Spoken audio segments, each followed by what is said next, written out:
आज बोलणार नाही, हसणार नाही. लेखक शेरिल राव. शांती आणि अरुण चांगले मित्र होते. ते दोघे एकत्र खूप मस्ती करायचे. वर्गातील अनेक गुजगोष्टी ते एकमेकांना सांगायचे. शाळा सुटल्यावर घरी जाताना तर त्यांच्यात जणू पळण्याची शर्यतच लागायची. शांती सदोदित आनंदी राहायची.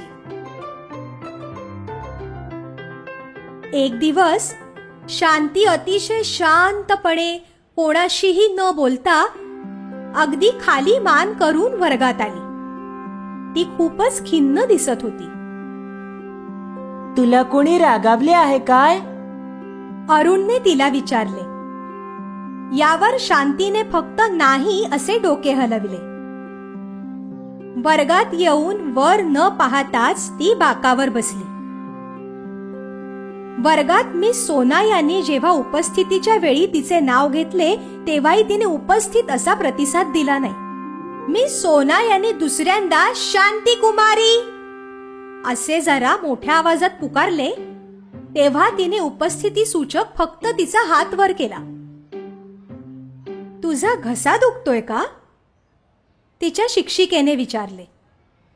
शांतीने पुन्हा एक वार फक्त डोके हलवले. तिचे गाल लाल पडले होते आणि तिला ताप भरला आहे असे वाटत होते. तुला बरं वाटते ना? मिस सोना यांनी तिला विचारले. यावर शांतीने वर न पाहताच केवळ होकारार्थी मान हलवली. शांती एवढी उदास का दिसते आहे? तुझा लहान भाऊ ठीक आहे ना? तुझे कुत्र्याचे पिल्लू चांगले आहे ना? तुझ्या आजीची तब्येत ठीक आहे ना? वर्गमित्रांच्या या प्रश्नांवर शांती वर न पाहता फक्त होकारार्थी मान डोलवत होती. शांतीचा घट्ट मित्र असलेल्या अरुणला शांती नेहमीसारखी हसरी, बोलकी आणि आनंदी पाहिजे होती. यासाठी त्याने एक युक्ती केली. अरुणने त्याच्या बॅगमधून काहीतरी काढले आणि जसा शांतीला ते दाखविण्यासाठी तो तिच्याकडे निघाला ते त्याच्या हातातून निसटले आणि धपकन खाली पडले. शांतीने पाहिले की काहीतरी उडत उडत तिच्याकडे येत आहे. तिने ते चटकन पकडले. तो रबराचा मोठा हिरवा बेडूक होता. शांतीचे डोळे आपसुकच विस्फारले गेले आणि हसू न राहवल्याने तिने तोंड उघडले. मात्र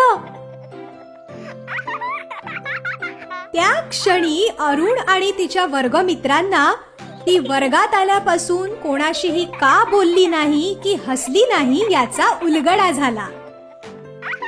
शांतीचे समोरील 4 दात पडलेले होते, गायब होते.